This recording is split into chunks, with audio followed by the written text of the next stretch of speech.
I said, but Betsy, I also know that Jesus is not God. And she says, no, Nabil, that's the most important part. Jesus is God. I said, really? Do you believe that? And she says, yes. And I said, is that important for your faith that Jesus is God? And she says, yes. I said, okay, fine. For the moment, I'm going to grant the 4 Gospels. Now, I believe that the Gospels have been corrupted. I think that they can't be trusted. But for the moment, Betsy, let's say that the Gospels are reliable, that they still say what they always said.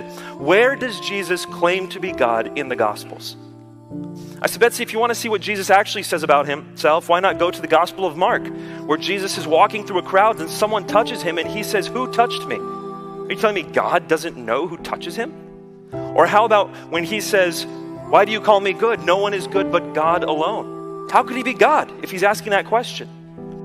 This is in Sahih al-Muslim, where it says that the reciters of Basra used to recite large sections of the Quran, but they forgot sections, out of which they remembered only this part.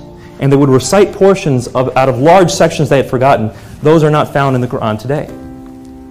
Now, some people argue those have been abrogated. It doesn't work. For those of you who know the law of abrogation, this does not fit one of the 3 types of abrogation. It doesn't work. It's simply lost.